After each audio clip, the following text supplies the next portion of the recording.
So in the last, I don't know, half an hour or so, or the last video, however, we talked about why TERF is itself illogical. It relies on a presumption that if a movement doesn't focus on a certain issue, then that means it's being excluded. Then this one is even more funny. SWERF, sex worker exclusionary radical feminism. Basically, the history of this term is that second wave feminism, as it's known in the US, which follows where the history of feminism can be split up broadly into 3 to 4 waves, was the beginning of radical feminism, or rather coincides with radical feminism, radical feminists such as Catherine McKinnon and Andrea Dworkin. Andrea Dworkin and Catherine McKinnon, mainly famous radical feminists, did not consider involvement in the sex trade as helpful for women. Basically, radical feminism does not see, or rather radical feminism's outlook was that the sex trade is not feminist. Cool, okay. Now you can argue with this, right? Obviously, in the history of feminism, there have been a lot of issues that some women have said is not feminist, that others have said is indeed feminist, the biggest one being abortion, especially again in the US. While the common approach has been that abortion, the right to abortion is just part of reproductive rights, and therefore the right, part of the right to bodily autonomy, which is also incidentally our position. There has, as you will all know, been a very significant sector of women in America and in some other countries who have said that in fact the goal of feminism should not be to glorify abortion, and that it is in fact feminist to be against abortion because the fetus is aborted may be female. Cool. So what we have here is a disagreement, right? Some women believe that a certain position is feminist, others believe that it's not. The sex trade, or rather radical feminists' view on the sex trade was that it will never be helpful for or in support of women as a class, that even if there are individuals who may or may not be okay with it, that it'll eventually end up damaging women. Cool. Who's excluded? Does this even make sense to you? Nobody's excluded. It's not as if feminism as an ideology, as a school of thought, is a club that said, we're just not going to listen to or think about you sex workers. In fact, the radical feminists were very concerned about sex workers. Their approach is disagreed with. I get that. You know, they often looked at it as a, you know, these poor women and girls, they have to be rescued. And right now the big dispute is between people who say we don't need rescue, we need rights. And the radical feminist approach was to treat them as women in need of help, which is again a disagreement. Radical feminists in their own way cared and do care very much about sex workers and prostitute people, whichever term you prefer. They just had a different view towards it. This is very different from the trans discussion, where the issue is that their problems are not being discussed in feminism. The sex trade is very much discussed in all schools of feminism. Where does the word exclusionary come from again? Who's excluded? It's not as if there were meetings in which only women in the sex trade were deliberately thrown out. Women are human. The feminists of the past were also human, and there has been a lot of fighting and division. We've all known that, for example, white women didn't give the same benefits to black women. They didn't want the vote, etc., etc. This has all happened. Okay? But ask yourself whether this epithet of sex worker exclusionary or something exclusionary, feminists, is applied to any of the other divisions in feminism, right? Was there an acronym called pro-life exclusionary radical feminism, or just feminism? Pro-life PL exclusionary plefs. Did you ever hear about the plefs, the pro-life exclusionary feminists? Did you ever hear about, I mean, now you're hearing about white feminism and intersectional feminism as the opposite. But did you, for example, ever hear an acronym, just one term used to describe women who disagreed on a specific issue? Did you ever hear of, say, capitalist feminisms as socialist exclusionary capitalist feminists? Because feminism, while there is definitely a dominance of socialist thought, it's not as if there's complete agreement within feminism that one or the other of the main economic philosophies is feminist. There's a libertarian feminist group. There are capitalist feminists. In fact, there's, I think, Elizabeth Nolan Brown in the US is founder of a libertarian feminist think tank. Now, I disagree with that. I think it's kind of stupid, and I think they kind of contradict themselves, but okay, it's okay. She says she's a feminist, it's a disagreement, that's okay. There are lots of divisions, there are lots of disagreements, there are things that we're not decided on, and that's fine.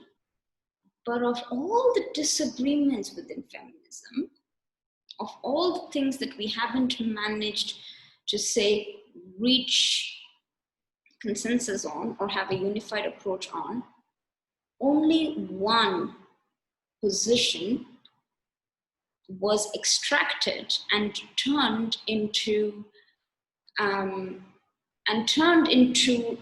a solid position that signified a person. What do I mean by that?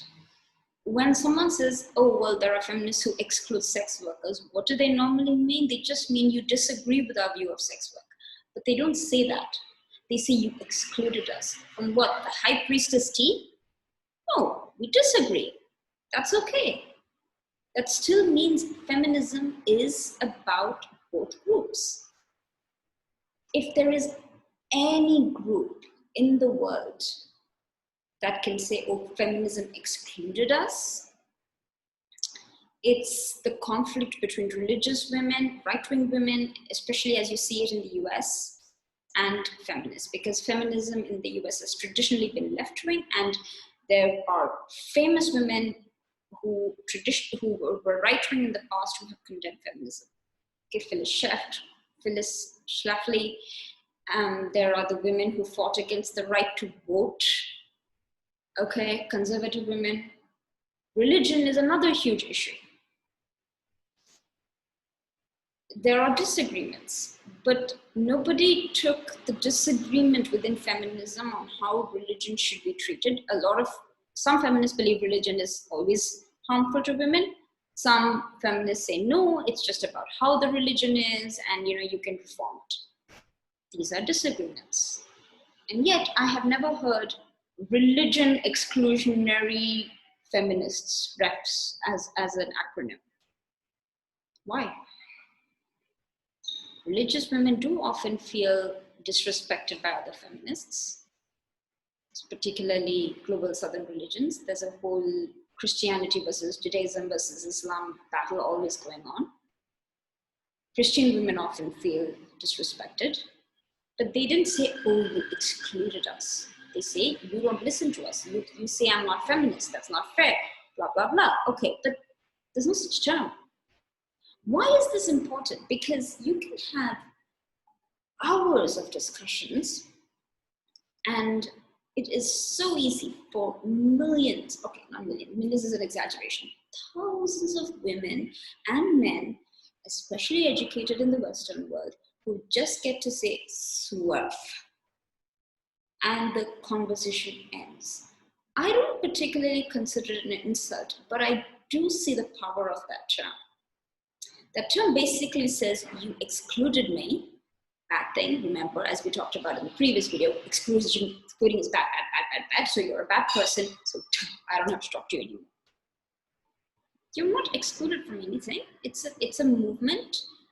By definition, it is applicable to and tries to improve life for women as a class. We will all differ on how we get there, and that's okay. And that, however, does not mean that every disagreement means those women are excluded, or that school of thought or that position is excluded. It means it's disagreed with. In fact, Christina Hoff Sommers, who I personally find very objectionable, often says this. She says, I'm an equity feminist because I was thrown out of the feminist community because she objected to a lot of mainstream feminism in the United States and blah, blah, blah. So she now calls herself an equity feminist. Yes, you can sometimes be thrown out of specific communities. You may be able to be thrown out of a club, an organization, a particular community, a conference, but you cannot conceptually be excluded from a movement that is applicable to you because of who you are. Okay? This is like saying, well, I don't get all my rights as a citizen, if whatever right of the citizen is a country, so I'm excluded from the rights. No, you're not excluded from the rights. It's just not working for you. There is a difference. The only reason you are using the term excluded, exclusionary, is because these people are aware of the power of that term in this particular day and age when inclusivity and inclusion is the gold standard. Okay, and they know that if you are accused of excluding something, then you're a bad person. Whatever it is you're excluding. You could be excluding intergalactic space travel, and you could say, like, you excluded the space aliens' interests. There have always been huge disagreements within feminism, and we have to find a way of getting past that and finding the answers, and that's okay. That doesn't mean these people or these positions were excluded. It means they're disagreed with. Yes, some women are excluded from the benefits of feminism, but again, that has not just been to women in the sex trade.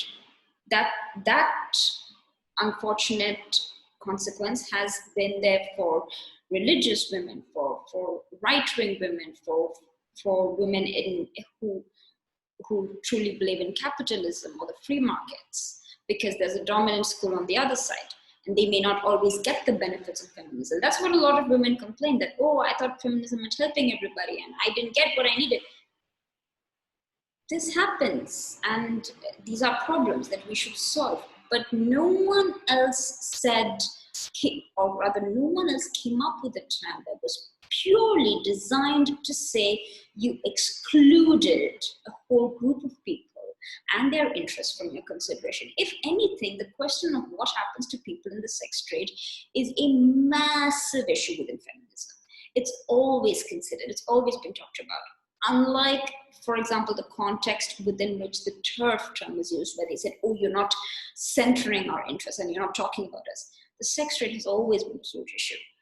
There are, and I completely get that, and I admit that, at least in this video, we're not talking about who is right. Yes, there's a disagreement. We disagree. Okay, that doesn't mean exclusion. And like I said in the previous clip, the only people with the incentive to demonize a certain position are the people who benefit from shutting them down. The reason you heard of SWERF, sex worker exclusionary radical feminist, and you haven't heard of, say, TERFs, pro-life exclusionary feminists, or religion exclusionary feminists, is because someone has an interest in labeling this set of views as bad without consideration. So the views that are supposedly exclusionary just exclude the interests of men. Women who oppose the sex trade just oppose the interests, underlying interests of men that the sex trade serves. So only that division within feminism was fixated on to say you excluded someone, and that is bad. Who has the incentive to do that, and why? The term is inherently incoherent. Sex trade, the topic of sex trade is not excluded from feminism. It's very much in it. It's very much a topic of consideration. There's disagreement on it.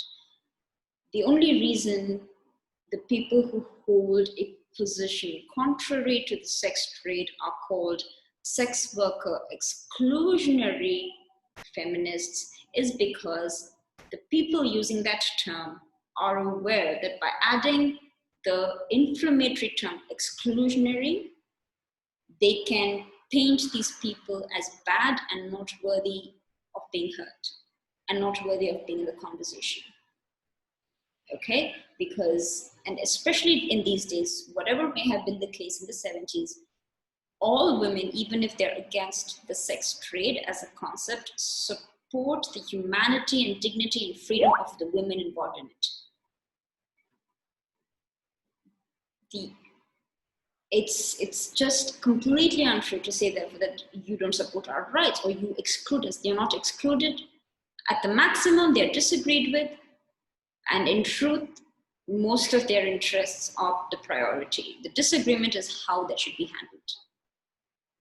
handled. The only reason that term makes sense is because in a time when inclusion, diversity, inclusivity, blah, blah, is the gold standard for good behavior, men, especially woke men, know that by painting the women against the sex trade as excluding others, they can win social points. By using that term exclusionary, you can paint an entire school of thought as problematic because it excludes people, when it really doesn't. It's very much a topic, it's just disagreement. So when you hear these two terms, leave alone how they are used, leave alone whether they are used to demonize. The minute you hear this term, two things occur. In TERF, it's implying that it's trying to marry two different, very different interests, and implying that because one movement isn't constantly taking care of another cause, it's therefore excluding the other cause, which is illogical and incoherent, and speaks to the entitlement of the people who think those two can be linked. And two, in SWERF, the issue at hand is not excluded. It's very much a topic of interest, which is also, I mean, all of these people know it, right? That's why when you come up with a position, they're like, oh, you're a SWERF. They know there's a position, they just don't like it. The position isn't the topic or the interest or the rights of the women in it are not excluded. There is huge disagreement on how it should be handled. But the only people who had an incentive to use the term exclusionary are people with an interest in shutting down a certain position, and they use an inflammatory term like exclusionary to say, don't listen to these women or don't listen to these people. That term, the mere connection of that term, putting those words together, sex worker exclusion radical feminism, is an exercise in male supremacy, because it doesn't exclude, it doesn't tell them that they're not a part of it. It takes a disagreement within feminism and makes it out to be something evil done to a very vulnerable group. And it forces feminists to say, no, we don't exclude you. We don't exclude you. We're talking about you. You can't exclude something which is a central tenet or central issue in the movement or cause or ideology. Everybody knows this. It's an exercise in male supremacy because it connects three disparate points: sex worker exclusionary radical feminism, And by attaching the term exclusionary there, tries to say these people are not nice because they're excluding, and attendant consequences. So really, think about that. Think about why these terms are used and how we got to a point where the vast majority of educated feminists have swallowed this hook, line, and sinker without asking who benefits from this term. Does this term even make logical sense? Is it even true? Is it true to say that a woman who is against, that any feminist who is against the sex trade therefore excludes sex workers? Or does it just describe that they have an alternative opinion? We'll come back to that. Or rather, no, we're not coming back to that. That's done. But this is a very disturbing turn in feminist history. And the women who adopted these terms and shamelessly repeat that are basically doing the bidding of men, even if they think they're not, because the term only serves one purpose: to take a disagreement within feminism and turn that into a problem for which some people deserve to be punished. Thank you.